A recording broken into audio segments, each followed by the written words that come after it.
Hi, everyone. Welcome to Access Chat. I'm here today with Antonio, and Neil Milliken is off in Thailand for the holidays. So we wish him and his wife and their families a very happy holiday, and we'll see Neil in 2025, if not sooner.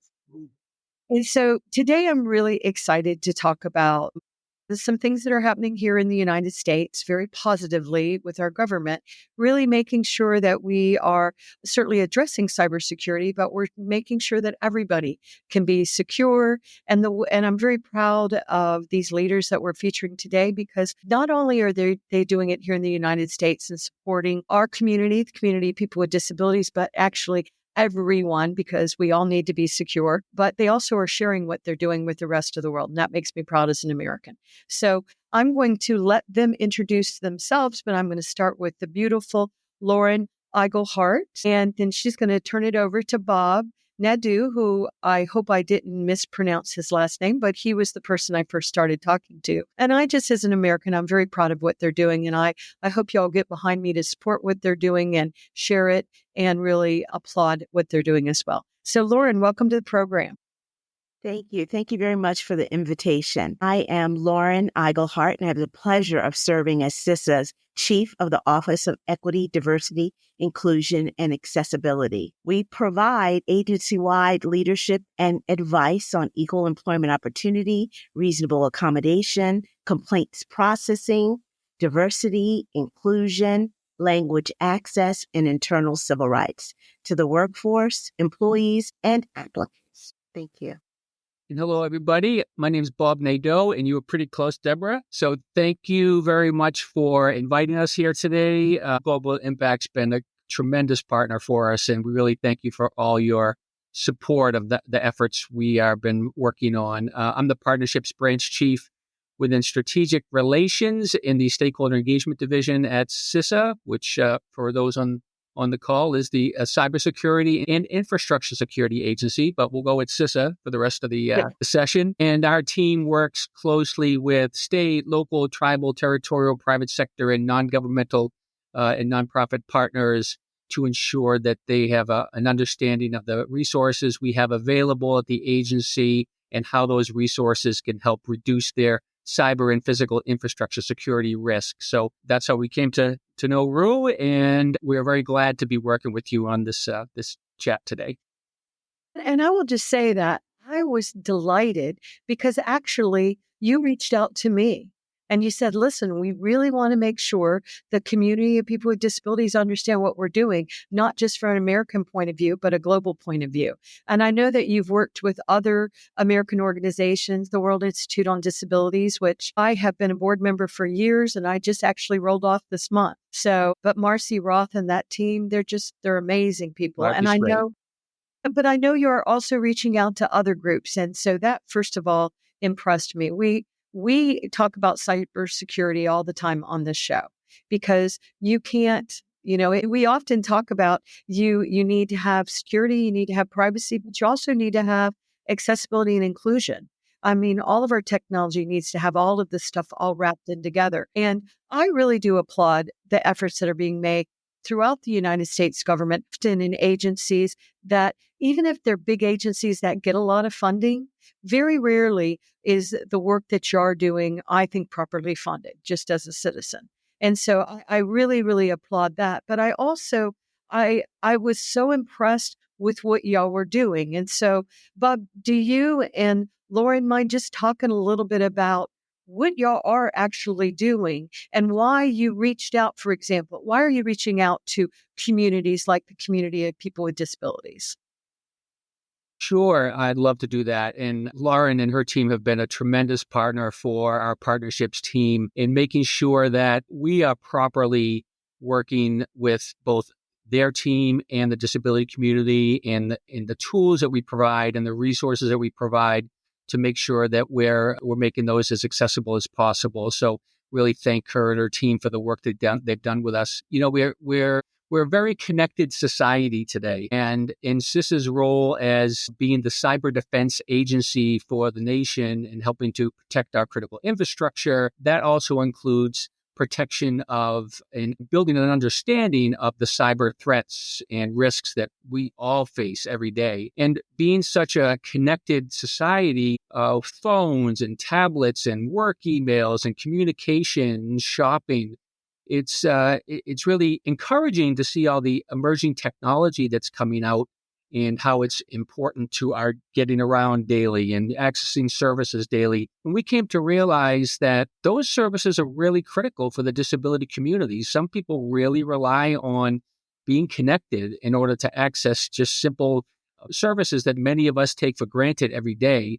So it was important for us in our partnerships team and as part of the stakeholder engagement division to make sure that the tools and resources that we're providing are accessible to everybody. And I can get into Secure Our World a little later, but that's part of what led to the Secure Our World initiative and making sure that we are all able to take action every day to reduce our cyber risk online because of all these emerging technologies that are out there and the challenges that they pose. So again, thank you to Lauren and her team because they've been a huge partner in our rollout of this initiative and couldn't thank her enough. And of course, Deborah, you being a partner with us has been really influential to us as individuals, but also to the team as a whole and understanding the kind of things that we need to consider and take into consideration as we build out our tools and resources. It's exciting. Lauren, you want to come in and talk a little bit about this?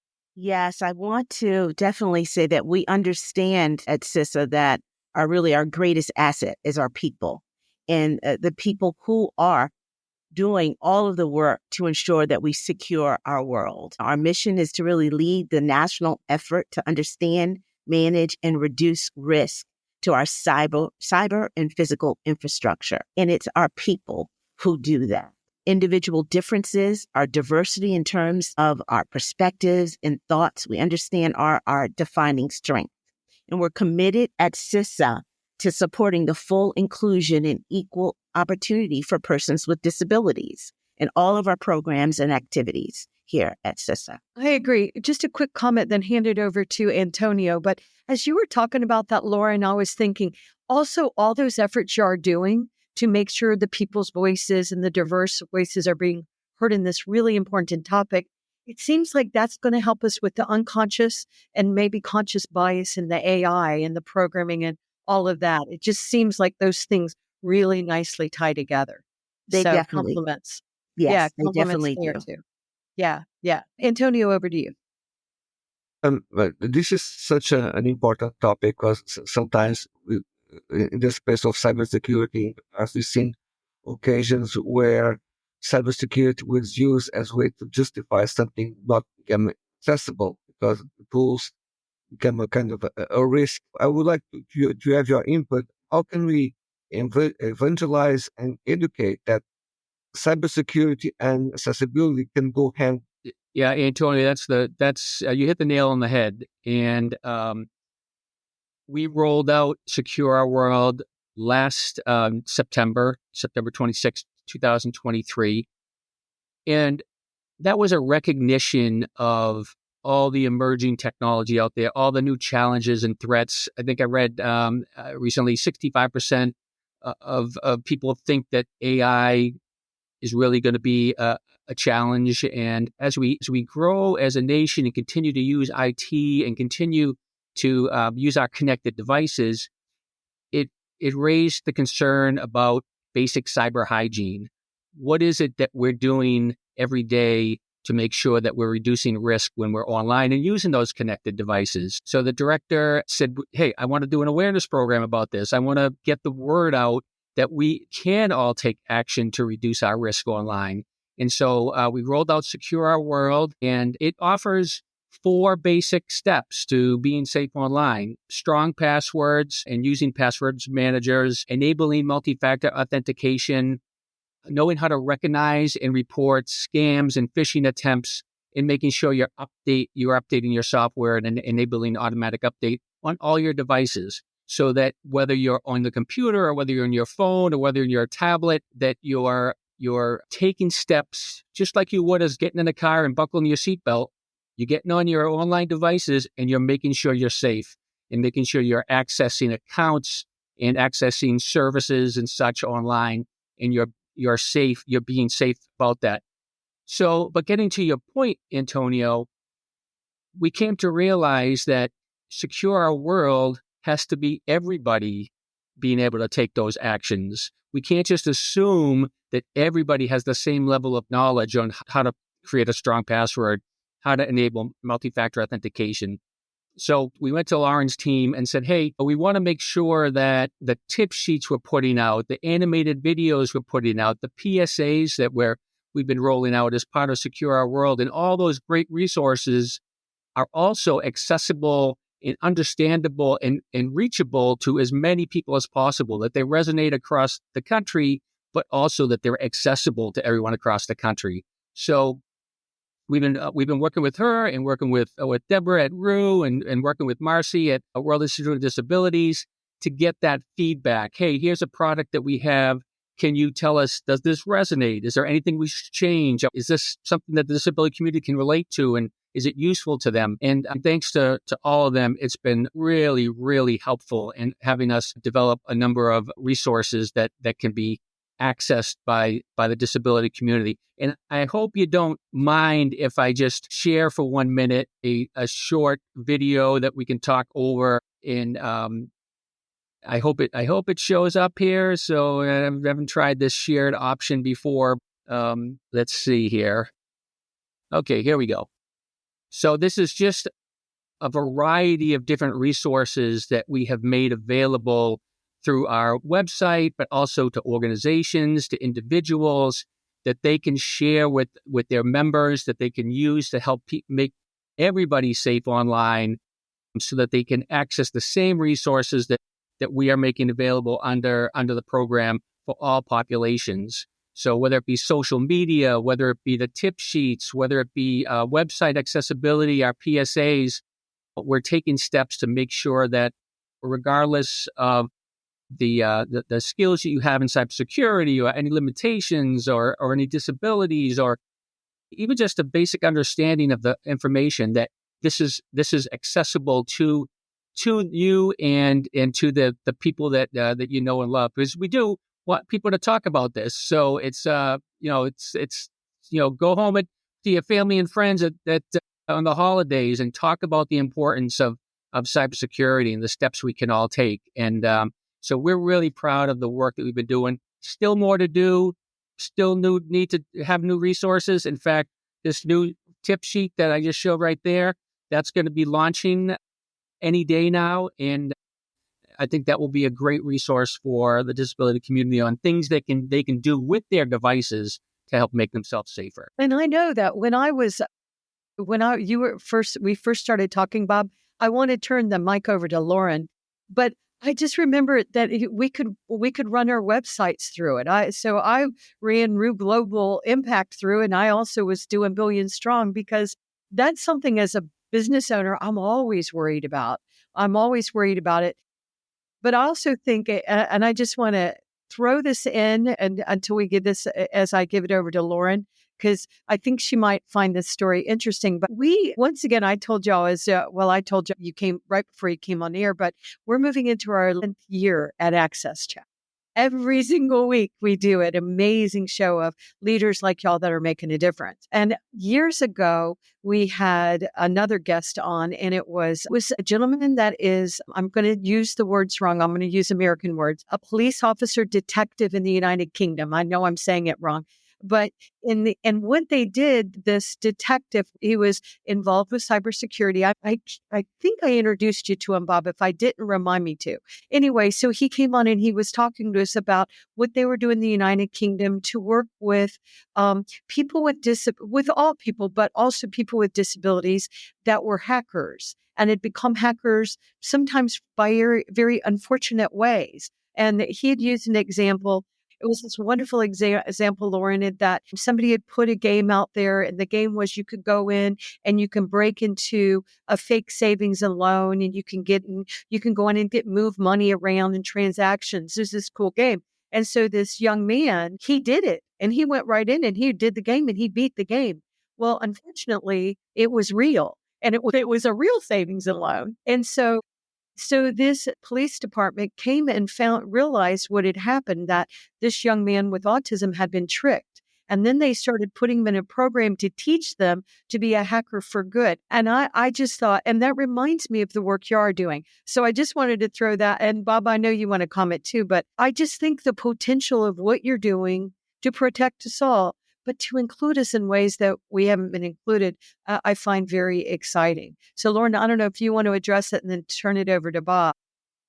No, so we truly understand that cyber threat actors come from all backgrounds. So we must maintain a workforce of really analysts, leaders, threat hunters who can utilize their unique perspectives and backgrounds to really hunt these threats with precision. At CISA, we truly understand that diversity of all backgrounds, the individual uniqueness is what helps us with our innovation, what helps us with problem solving. At CISA, we're the second federal agency to establish a neurodiverse federal workforce initiative. And of course, that was focusing on individuals with autism. We want to create a playbook here of how to outreach here, retain, develop, promote, individuals from different intellectual backgrounds. So we have a workforce of over 19% who are individuals with disabilities within our workforce.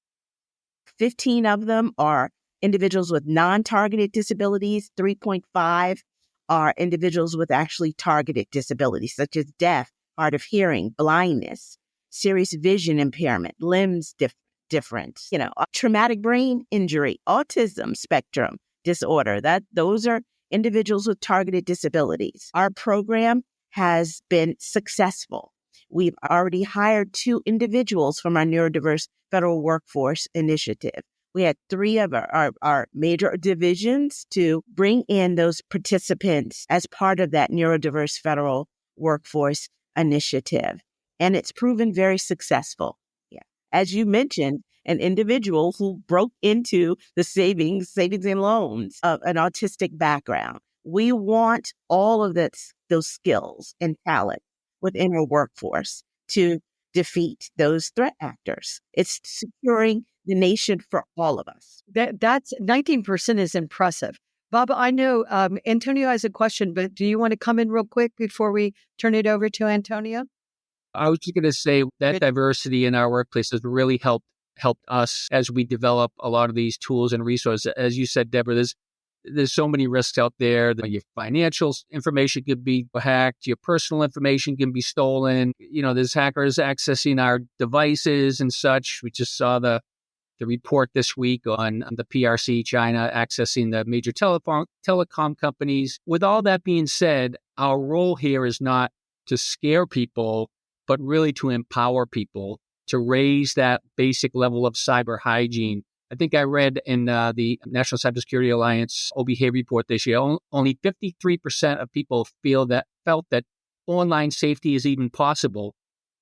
That can be pretty depressing, but it also can show us that, hey, we have a big gap that we have to help close. We have to help show people that online safety is possible. There's some simple steps that you can really take to increase your safety online. And bottom line, common denominator there, we have to make those opportunities available to everybody. And that's why it's so important for our team to work with Lauren's team and to work with you and the other organizations to make sure that we're capturing the information we need to get that out and build that cyber hygiene. Antonio? I'm very interested to understand how you have worked with departments like HR, training and development, and with leadership training to make the management of these individuals more effective and to make sure that they are appropriately managed within the work.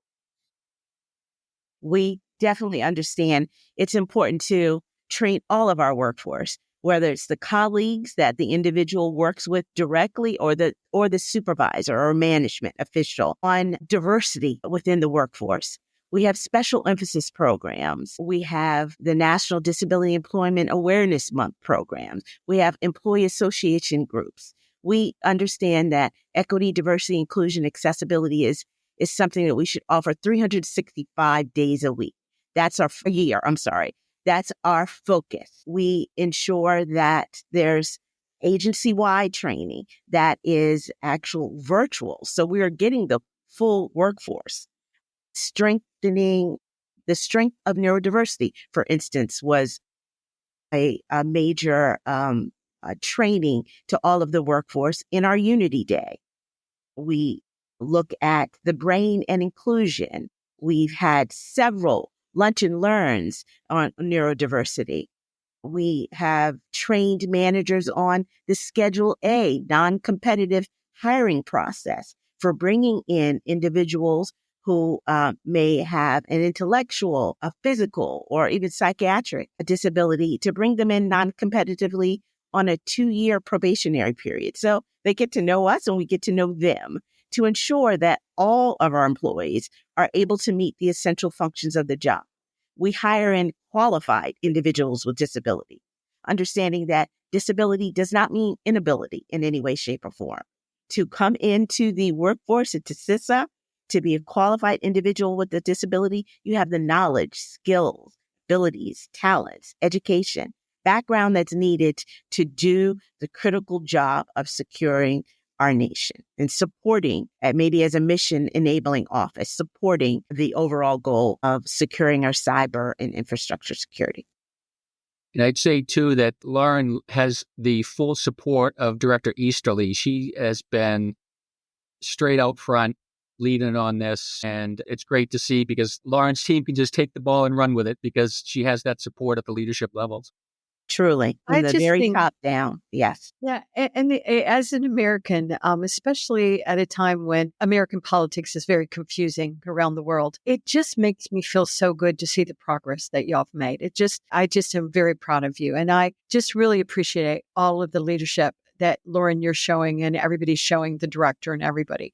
And Bob, I want to, I know we probably have only about 8 to 6 minutes left, but I just wanted to talk about this one more angle, because, and really it's 2 more angles, but they complement each other. And I was watching something, and they were talking about AI, and they were talking about how much, and I'm a big fan of AI. I'm a big fan. But they talked about how much the security threats had increased since AI had really come on board. And I was shocked at the numbers. I was just shocked at the numbers because they rose so fast. Because now, of course, we're battling, I don't want to say battling AI and make it all about, the robots, but it's just your jobs are getting harder, not easier, I believe. And then I also think, and that's why I'm so glad both of you came on to talk about these things, because we also have a significantly aging society, and we have multiple generations, 5 generations in the workforce now? Every once in a while shifts into 6, but and of course, a lot of times as a person ages, and I'm an elderly person now, so, we don't think as well. We don't think as fast. My multitask. So I see it. I see myself shifting and being more deliberate. I want to take the easy button, for example, and just use the same password I've used. And I also want to say to you both, also, my information has been stolen so many times in cybersecurity attacks that it makes me numb. And I think, well, why even bother? Everybody knows the name of my first dog right? So I was just curious if y'all could, with the last time we have, and I'll make sure I'll do it right now, and to thank Amazon, thank you for supporting us, and to thank my Clear Text for being with us from the beginning. We love you guys for supporting us. But I imagine Bob and Lauren, a lot of people watching this might feel like I do, like it just feels like can we even win this battle? But I understand how important it is. So, Bob, I'll start with you and then turn it over to the beautiful Lauren. I think that, the good news is that the older Americans tend to be less trusting of the online things that they see. Not to say that, including my mom, not to say that they have not been hacked and tried to take advantage of, but I think that gets to what we're trying to do and ensuring that people know that, yes, it can be difficult at times, but there are simple things that we can all do to at least start to protect ourselves and increase our basic level of safety online. The good thing on AI is that, yes, certainly brings new challenges, brings a lot of potential opportunities. And Director Easterly recognized that. The president recognized that with the issuance of the AI executive order. And we appointed a chief AI officer here at CISA that has led the development and implementation of an AI roadmap to provide guidance to our critical infrastructure partners and organizations on the steps that you should take to make sure that you're implementing AI processes safely, that you're recognizing the potential challenges that come with AI and potential uses by bad actors. I think that some of the things that we should just keep in mind, regardless of AI's influence, is just to think about as we receive emails and texts and things like that just don't seem right, that we weren't expecting. Think before we click on these things, because if it's something that just comes out of the blue and we weren't expecting and it doesn't seem like it's something that you should click on, then you probably shouldn't click on. That's getting much harder, with deep fakes, technology, things like that. But the important thing that I would say is that there's never a reason to be embarrassed about asking somebody for help. Whether you clicked on something by mistake or you think you might have gotten hacked or what have you, please talk to a trusted person and they can help rectify the issue. Many times these situations can be fixed, and we all make mistakes. We all click on things that we shouldn't. We all maybe provide some information that we shouldn't. And we just want to make that occurrence happen less and less frequently. So the more we talk about this, we have our PSAs out there, we have our messaging and social media out there, just trying to encourage people, hey, you can do this. You can make yourself safer. Just think about the things that are occurring. Hey, holiday season, lots of attempts by spammers and scammers to get you to click on a link to buy a certain product or go to this website or buy this gift card or, and no legitimate organization or government is going to ask you for personal information or money over the phone or by text or by email. So you can stop right there and say, I know this is a scam, report it, delete it, and don't fall for it. And I think that these are the simple messages that we're trying to get out to people so that they can protect themselves. And I think that I know we can do it. We're a great nation, got a lot of smart people out there. There's always a little bit of distrust we have to have with information we receive, but that's a healthy distrust. And I think it makes us safer in the end. I agree. Lauren, you want to come in? And I know Antonio wanted to make a comment after you do. Yes, so excellent information from Bob regarding protective measures for the public. I can speak on AI usage in terms of employment, and that's what I'll speak on.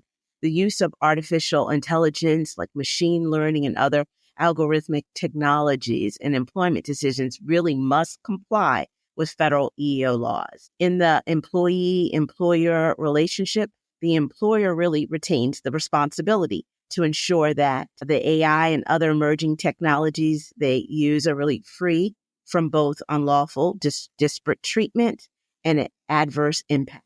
So we look at some examples that may pose some adverse impact, like resume screening software, algorithmic hiring assessments, promotional algorithms, interview assessment software, and we examine reasonable accommodations.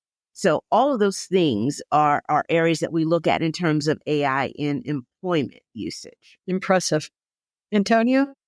No, I'm interested to see how an agency, well, I'm sure, has so much information about what is happening out there, in terms of cyber incident threats. How can you somehow also influence education in terms of what we call digital programs? How can we make sure that education programs, how can we lobby to make sure that cyber is at the heart of when we go into programs that teach people about digital technology? Well, I know on our side, in the Stakeholder Engagement Division, we have a fantastic academic engagement branch led by Tony Benson, and their team is out there working with the academic community to understand their cybersecurity programs, help build cybersecurity curriculum, work with the K through 12 community to start building in cybersecurity related academic courses and encouragement of our youth to get involved in IT and get involved in cybersecurity, because it's the future, right? And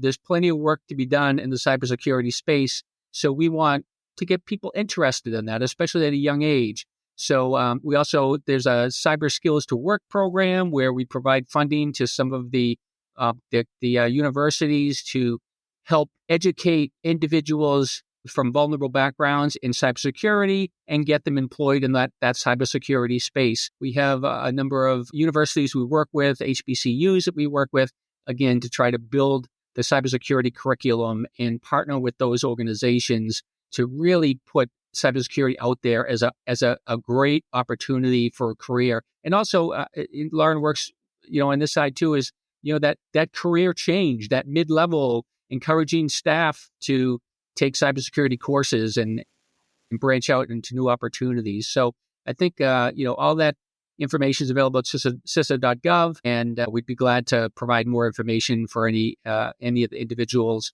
that are interested. I would just make a plug to there's regional CISA offices around the country that have a wealth of information and experts that would be more than willing to work with disability organizations at the regional, state, local level to provide more information on what we're doing in the education space, what we're doing in the cybersecurity protection space. We'd love to have as many organizations as possible sign up for our cyber hygiene services that provide an opportunity for us to monitor from the outside the web space to make sure that nobody can get into those organizations' websites and such. And it's a great tool. It's free.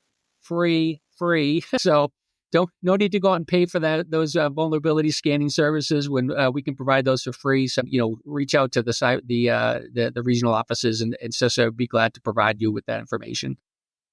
And I think that's a good place to stop. I know we went over, but you are doing amazing things, and I just am very proud of you as an American. So I know it's a lot of times when we're talking about politics, we think that it has to do with our entire government. And that's ridiculous. Our entire government represents people like you that are really making a difference. So Lauren, thank you so much. And Bob, and once again, thank you to Amazon and My Clear Text. And what we're going to do, we're going to make sure you have all the links. So we're going to make sure you have the links to check out all the different tools that Bob and Lauren mentioned. And we're looking forward to the chat too. So join us on the chat that day as well. Thanks, everybody.